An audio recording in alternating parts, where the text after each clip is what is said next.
बिहार विधानसभा चुनाव की सियासी हलचलें तेज हो गई है। इनकी क्या कुछ रणनीति, क्या कुछ तैयारी, नैया कैसे पार होगा? नैया तो पार होगा ही। अब महागठबंधन के नैया में माननीय मंत्री मुकेश जी स्वयं सवार हैं उसके खवैया बन करके। क्या कनेक्शन है ये? मैनिफेस्टो में दम दिख रहा है, इस बार नैया पार लगा लेंगे। एकदम एकदम एकदम पूरा होने वाला वादा है, उसको लोग पूरा करेंगे, हर हालत में पूरा करेंगे। जीएसटी पे परिवर्तन हुआ, इसको लेकर आपकी क्या राय है? इन्होंने 8 साल लूटने का काम किया है, लोगों को सिर्फ अभी चुनाव भर बदलाने का काम कर रहे हैं। लोगों के बीच में जब हकीकत आएगी कि किस किस चीज पर जीएसटी घटा और इससे किसको बेनिफिट मिलने जा रहा है, अमीरों का महंगाई सिर्फ कम हुआ है तो आम जनता को लूटा जा रहा है। बिहार विधानसभा चुनाव की सियासी हलचलें तेज हो गई है और इसी सियासी हलचलों के बीच हमारे साथ वीआईपी वैशाली सुप्रीमो ओम प्रकाश सहनी जी जुड़े हुए।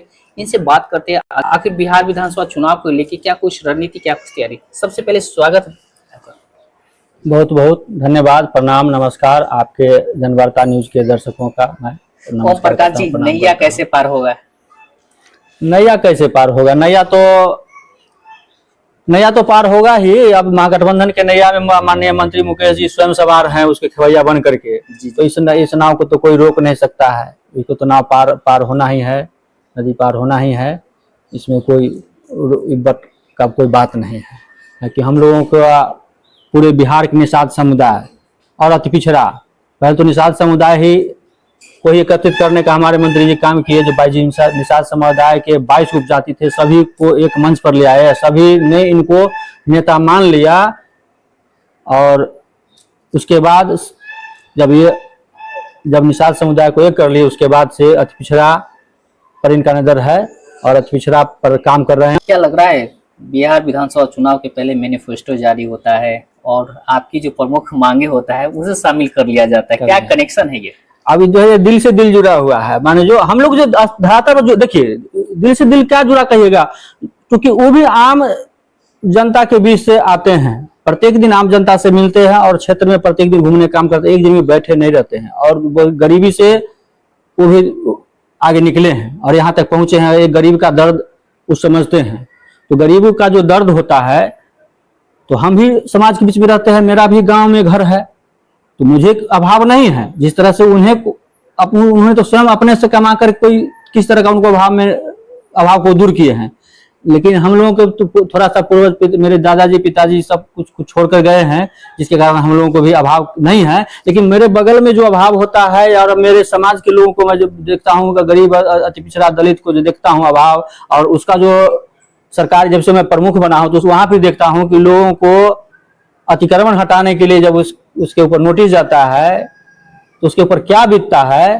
तो भाई हम तो लोग देख रहे हैं। तो हम मैनिफेस्टो में दम दिख रहा है, इस बार नैया पार लगा लेंगे। एकदम एकदम इसमें कोई धरातल का जो लोगों का जो दुख दर्द है उसको दूर किया जा रहा है। ये नहीं कि बड़ा बड़ा हवा एक मैनिफेस्टो बोल दिए, वादा कर दिए, पूरा होगा कि नहीं होगा, वैसा नहीं है वादा। इसमें जो भी वादा है एकदम पूरा होने वाला वादा है, उसको लोग पूरा करेंगे, हर हालत में पूरा करेंगे, इसमें कोई। ओम प्रकाश जी, वर्तमान में जीएसटी के बारे में आपकी क्या कुछ राय है? जो जीएसटी पे परिवर्तन हुआ, इसको लेकर आपकी क्या राय है? जीएसटी क्या मनमोहन सरकार बढ़ाए हुए थे जो कम कर दिए हैं?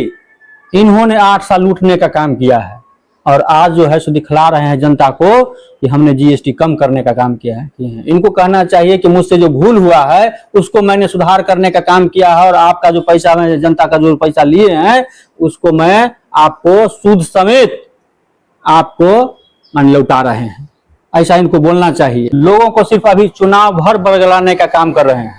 लोगों के बीच में जब हकीकत आएगी कि किस किस चीज पर जीएसटी घटा और इससे किसको बेनिफिट मिलने जा रहा है, तो जैसे कोयला ही है तो कोयला का जो है से जीएसटी बढ़ाइए दिए हैं, क्योंकि आम जो लोगों से जुड़ा हुआ जो भी चीज है उसके बाद भी बहुत चीजें धीरे धीरे लोगों के बीच आ रहा है ना, कि कच्चे माल पर जीएसटी बढ़ा दिए हैं, पक्के माल पर जीएसटी कम कर दिए हैं, तो इसका प्रभाव तो आम जनता पर ही डायरेक्ट सीधा पड़ेगा, उसका और महंगाई बढ़ेगा। ये महंगाई जो है सोचते हैं कि महंगाई कम कर रहे हैं, नहीं, अमीरों का महंगाई सिर्फ कम हुआ है।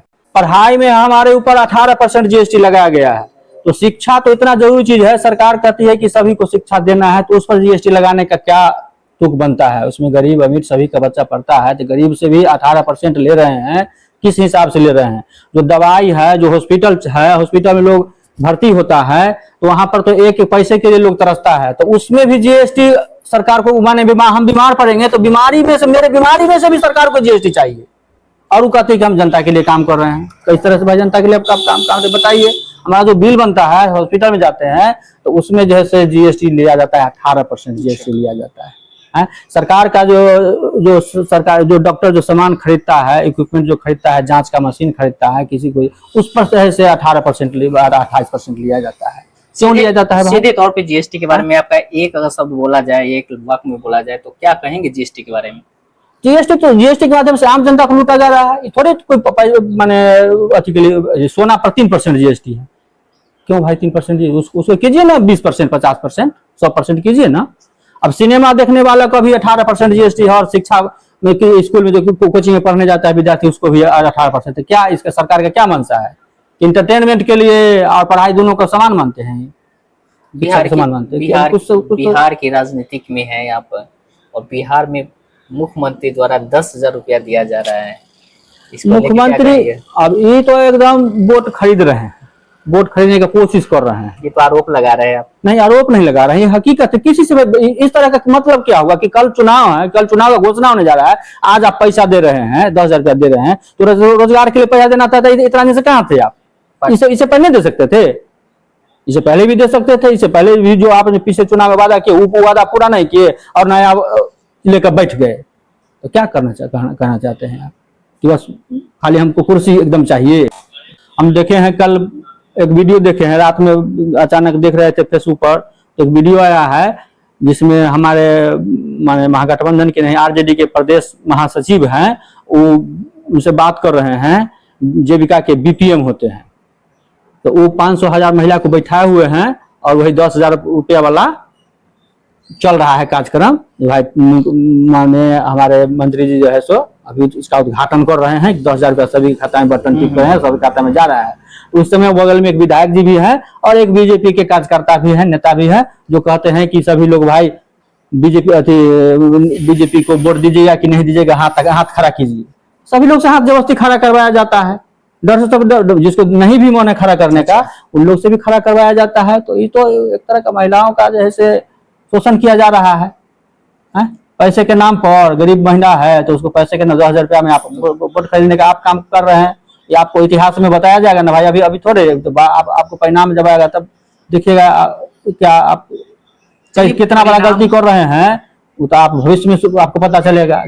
इसी गलती के कारण हारेंगे, इसी गलती के कारण हारेंगे। जो 10,000 रुपया जो दे रहे हैं वोट खरीदने के लिए, तो जनता चूंकि जाग चुकी है, समझ चुकी है, तो इसी पर सभी लोगों का ध्यान है। और महिला भी जानती है, उसका पति भी जान रहे हैं कि नहीं इसको पैसा दिया गया, हमारी पत्नी को पैसा दिया गया है, तो वोट खरीदने के लिए पैसा दिया गया है, इसलिए जब लोग जागरूक। आप वोट खरीदने की बात करते हो, मुख्यमंत्री जी रोजगार करने के लिए महिलाओं को दे रहे हैं, ऐसे में क्या रोजगार हो पाएगा?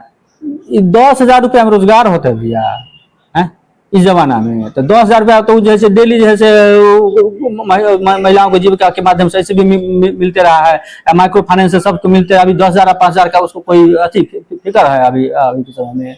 तुरंत लोन उठा लेती है 25,000 50,000, उसके बाद तो उसका पति कमा के सदैव करता है। लोन तो लेने में महिला को मिल ही जाता है, महिला को लोन मिलता है। अच्छा, महिलाओं को मिलता है? महिलाओं को मिलता है, साधारण तो पति को ही पड़ता है। क्या रोजगार कर रही है सब कुछ तो जांच करने का भाई। देखिए 10 दिन 5 दिन 20 दिन में देख लीजिए कि आप उस पैसा का कहाँ उपयोग किए, तो अपने पता चल जाएगा। 10 को 20 को 50 आदमी से सर्वे कर लीजिएगा, तो आपको जो पैसा मिला उस पैसा को कहाँ उपयोग किए। क्या आपके पार्टी द्वारा या आपके गठबंधन द्वारा सर्वे का काम किया जाएगा? एकदम किया जाएगा, क्यों नहीं किया जाएगा। हमारा पार्टी का ही है कि हम प्रत्येक जीविका दीदी को 1 लाख रुपया का ऋण माफ करेंगे, तो उससे कुछ राहत हो कि माने वो लोग भी खुल करके अपना जिंदगी जी सके। और लोन के दबाव में जो सरकार उसको गुलाम बनाकर रखी हुई है, माइक्रो फाइनेंस कंपनी के द्वारा या अपने के गुलाम बना करके ऐसे लिखा हुआ है। हम लोग के मैनिफेस्टो में है कि 2,500 रुपया प्रति महिला को प्रत्येक महीना दिया जाएगा, ताकि अपना आजीविका जो है घर कम से कम घर परिवार चलाने के लिए, उसको भोजन भात के लिए, उसको रोटी सब्जी के लिए, दाल के लिए किसी के आगे हाथ फैलाना ना पड़े। तो 2,500 रुपया दिया जाएगा। 1,500 रुपया हमारे तेजस्वी जी मांग किए, तो 1,100 रुपया दिन इन्होंने वृद्धा पेंशन देने का काम किया है। लेकिन हमारे महागठबंधन में कहा गया है कि प्रत्येक साल इसको 200 रुपया बढ़ाया भी जाएगा। बिजली बिल के लिए भी आप बिजली बिल के लिए देखिए कि बिजली बिल हाँ, दे दिए। तो इतना दिन से कह रहे थे कि कहाँ से आएगा बिजली बिल, इतना दिन से कह रहे थे कि जमीन कहाँ से आएगा। और नोएडा अति उसको अडानी जी को 1000 एक और 1 रुपया के सालाना में देने के लिए इनको जमीन हो गया, और गरीबों को बसने के लिए जमीन देने के लिए इनको कहते हैं कि जमीन कहाँ से आएगा, आसमान से आएगा जमीन, उसको देने के लिए जमीन इनको हो गया। किस तरह से देखते हैं बिहार सरकार के जो घोषणाएं हैं, बिहार सरकार के जो योजनाएं हैं जो अभी रिसेंटली चल रहा है, इसको किस तरह से देखते हैं? ये सरकार का मंशा एक ही है मेरे समझ से, बाकी जनता क्या समझते हो उस पर विचार करे जनता भी। सरकार का मंशा है कि सरकारी संपत्ति जितना भी है उस सभी को अपने मित्र बंधुओं के हाथ में दे दो। जितना भी सरकारी संस्था है सब मित्र बंधु को दे दो, और सरकारी संपत्ति ही मेरे पास माने सरकार के पास नहीं रहेगा तो किस चीज का सरकार है, किस चीज का मंत्री। बताइए, रेल मंत्री है और टोटल रेल जो है सो निजी हाथ में दे दिए, तो रेल मंत्री को रह करके क्या करेगा? सो बताइए, रेल मंत्री का फिर जरूरत कहाँ पड़ रहा है? हाथ में बोल रहे हैं, आपके भी गठबंधन के नेता के ऊपर आरोप लगता है परिवारवाद, नौकरी बांटने में इस तरह से वैसे, तो उसको किस तरह से देखते हैं? उप मुख्यमंत्री रहे उस समय, बहुत सारे बोलते हैं कि नौकरी मैंने दिया, इसको किस तरह से देखते हैं? देखिए, हमारे तेजस्वी जी 17 महीना में सरकार में आए हैं, तो कितना नौकरी का जितना भी खाली पद था सभी को भरने का कोशिश किया है। मैंने आधा ही भर पाए कि बीच में तो सरकार से फिर उनको बेदखली कर दिया गया। तो उन्होंने तो जो करके दिखाया सो दिखाया है। अभी तो दो मुख्यमंत्री हैं, वो लोग उप मुख्यमंत्री है कि चुप मुख्यमंत्री है कि मुरेठा मुख्यमंत्री है, तो वो भी तो कुछ करके दिखाए कि हमने जनता के लिए क्या। कहाँ बांधते हैं अभी? अरे मुरेठा बांधना खोलना उनके लिए कोई अति है, तुरंत बांधियो लेते हैं, तुरंत खोलियो लेते हैं। उन लोगों को कुर्सी चाहिए। नीतीश जी हट गए तो वो मुरेठा बांध लिए, फिर नीतीश जी अपना सट गए तो फिर मुरेठा खोल लिए।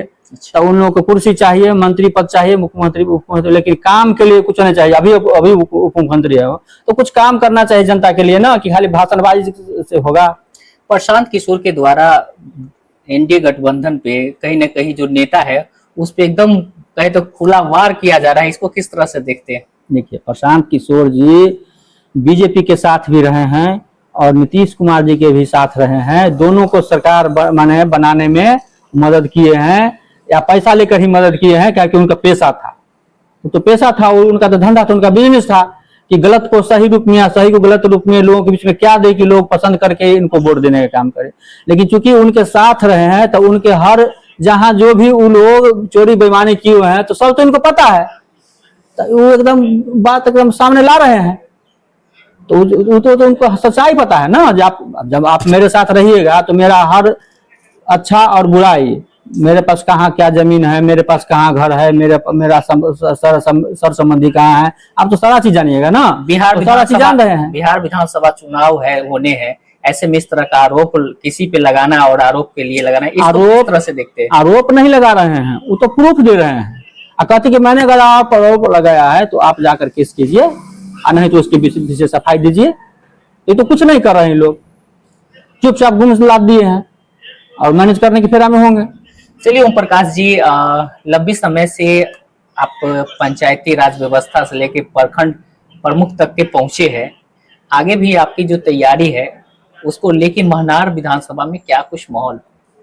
ये महनार विधानसभा में आम सभी जनता चाहती है कि वीआईपी को सीट मिले और महागठबंधन का यहाँ पर जैसे विधायक बने और वीआईपी का ही बन जाए तो और अति उत्तम रहेगा। क्योंकि मेरे व्यवहार विचार सभी लोग प्रभावित हैं कि मैं दिन रात लोगों के बीच रहता हूं और सभी को एक समान रूप से देखता हूं। ये नहीं है कि फलना दी मुझको वोट दिया तो मैं उसका प्रतिनिधि हूं और जो नहीं दिया उसका मैं विरोध करता हूं। ऐसा नहीं होता है, सभी लोग जानते हैं। क्या लग रहा है सीट शेयरिंग में महनार खाते वीआईपी के पक्ष में आएगा? एकदम महनार जो है सो पूरी संभावना है, 99% है कि महनार जो है सो वीआईपी खाते में आएगी। क्योंकि वीआईपी को तो भी तो कुछ सीट मिलना है। तो यहाँ पर जो है से चूंकि इंडिया गठबंधन का इससे पहले यहाँ पर थोड़ा वोट कम रहा है, पहले से भी आरजेडी का यहाँ पर थोड़ा वोट घट जाता था। तो इस बात को तेजस्वी जी भी जानते हैं, यहाँ पर हम थोड़ा कमजोर पड़ते हैं। तो यहाँ पर जिस कैंडिडेट के पास अपना क्षमता होगा 10-20 हजार वोट लाने का, मान पार्टी स्तर से हट करके, वही आदमी इस सीट को निकाल सकता है जो क्षमता मुझ में है कि हर जाति धर्म के लोग अपने दल और अथी से उठ करके मुझको वोट देने का काम करेंगे। क्या लग रहा है निर्विरोध आप जन प्रतिनिधि के रूप में प्रखंड में आ जाते हैं, तो ऐसे भी कुछ महनार में कुछ होने वाला है क्या?